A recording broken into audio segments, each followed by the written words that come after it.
일상생활 상식을 높이는 시간 한정현 교수의 교통안전 상식.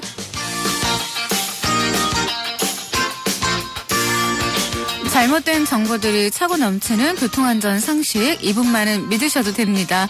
자동차 칼럼리스트이자 대덕대학교 자동차학과 한정현 교수님 만나볼게요. 안녕하세요, 교수님. 네, 안녕하세요. 날씨가 정말 춥습니다. 예, 정말 추워요. 오랜만에 네. 어릴 적에는 추운 날들이 참 많았는데 네. 정말 어렸을 때 기억이 날 정도로 굉장히 춥네요, 오늘. 어렸을 때 막 영하 20도 넘어가고 막 그랬었죠, 예, 예전에는요. 맞았습니다. 네. 예. 이게 날씨가 이렇게 추울 때요. 예. 본론에 들어가기 전에 오늘 좀 사고 소식이 좀 많이 들어왔어요. 그렇죠. 운전하시는 예. 분들 어떤 점을 좀 주의하셔야 할까요? 사실은 운전할 때 물론 차의 워밍업도 중요하지만요. 네. 사실은 운전자 스스로의 워밍업도 굉장히 중요합니다. 워밍업요? 네. 예, 너무 춥다 보니까 차에 타면 스피커도 들고 히터도 들고 하다 보면 네. 이 공기가 아무래도 이제 밖에 찬 공기 싫으니까 이제 내부 순환으로 이제 방향을 틀어놓으시는데 네. 그렇게 되면 아무래도 차 안에 있어서 본인이 내뱉는 그 이산화탄소가 많아지거든요. 네. 그래서 사실은 알게 모르게 차의 그 조작에 네. 반사신경이나 이런 것들이 둔화되거든요. 좀 순환을 외부 공기하고 시켜야겠군요. 그렇죠. 네. 그래서 사실은 좀 춥고 할 때는 차를 끌고 나오시는 분들이 아예 밀폐돼서 따뜻한 공기만을 고집하시는데 네. 되도록이면은 좀 환기를 시키셔서 그래야 운전에 뭐랄까요? 정신도 번쩍 들겠죠? 그다음에 네. 반사신경도 좀 빨라지겠냐. 네, 좋은 정보 고맙습니다. 네. 예. 오늘은 어떤 내용 준비해 주셨을까요? 예, 좀 잘난 척 할게요. 엊그제 우리나라에서 새로 나온 국산 하이브리드 아주 시승을 했어요. 직접 타보셨어요? 네, 그래서 네. 이제 그런 친환경차나 이런 거에 대해서 얘기할까 싶은데. 네. 새로 나온 하이브리드는 어땠나요? 글쎄, 이건 어떤 광고가 아니니까 어느 회사를 얘기해도 될 것 같은데. 네. 이번에 새로 아이오닉이라는 차를 이제 현대에서 만들었는데. 네. 그 차는 그동안에는 이제 보통 내연기관 차에 하이브리드 메커니즘을 얹었는데. 네. 이 차는 처음부터 끝까지 자기들 말로는 이제 친환경차를 전제로 해서 개발했다고 그래요.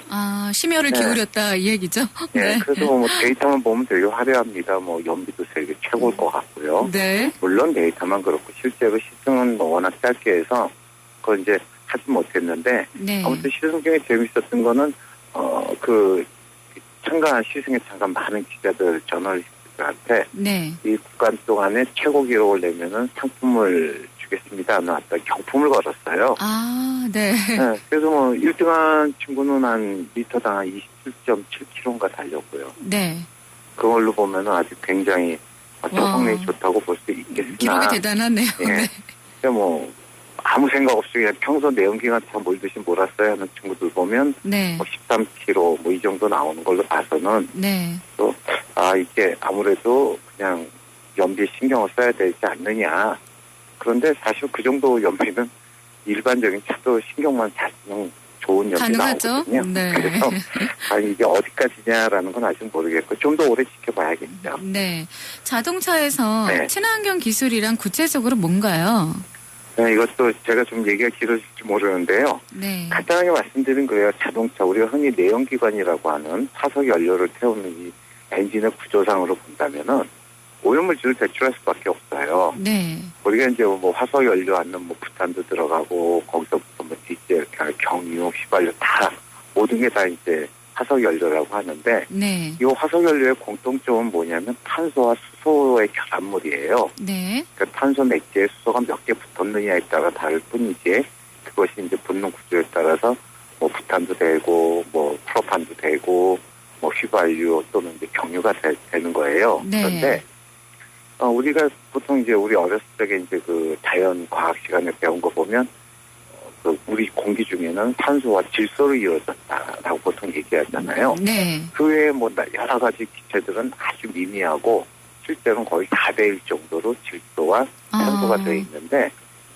결론은 태운다는 얘기는 이 질소와 산소랑 탄소와 수소로 이루어진 물질이 섞이면서 이루어지는 건데요. 네. 그러다 보면은 이론적으로는 물과 이산화탄소만 나와야 돼요. 네. 그런데도 애석하게 그렇지 못하고 거기에서 잘못된 만남들이 이제 생기죠. 아, 탄소와 그렇군요. 수소끼리 자기들끼리 다시 결합한 게 이제 탄화수소. 네. 그다음에 이제 질소 같은 경우에는 그 산화에는 관여를 안 하는 원래 친구인데 네. 과묵한 친구인데 이 친구가 탄소랑 결합해가지고 바로 우리가 많이 얘기하는 질소 산화가 낙스가 이제 발생하기도 하거든요. 네. 그래서 바로 이런 문제들을 갖고 있는 게 운명이기 때문에 이 부분을 없애서 물과 이산화탄소만 발생할 수 있게 한다면 네. 이게 바로 이제 친환경 기술이 되는 거예요. 아, 굉장히 뭔가가 복잡해요. 어려워요. 그렇죠. 네. 간단하게 말씀드리면은 요 좀 방송에 좀 적합한 표현인지 모르겠지만 많이 먹는 사람이 많이 이제 변을 보겠죠. 네. 그러니까 기름을 적게 먹게 하면 그만큼 오염물질도 적게 덜 나오는 나온다라고 거죠. 볼 수 있죠. 아, 예. 네, 이해됐어요. 예, 네. 그래서 이제 다양한 부분에 걸쳐서 이런 친환경 기술이 이루어져요.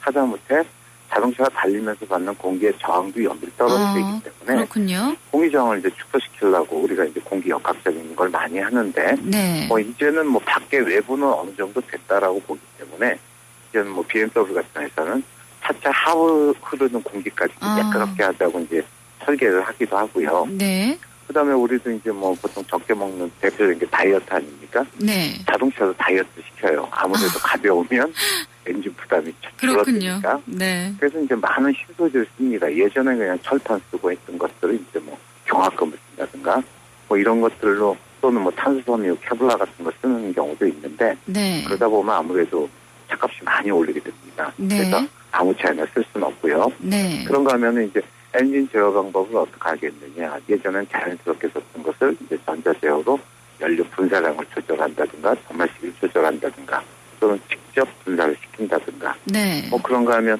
구동계통에서 어디서 이 효율이 전달 효율이 떨어지느냐 때문에 이제 오토매틱은 뭐 여러분들도 아시지만 많이 전달 효율이 떨어지거든요. 네. 매뉴얼은 좋은데 또 매뉴얼은 번거롭다 보니까 그래서 요새는 이제 뭐 듀얼 클러치 같은 기술들이 나오기 시작하고요. 네.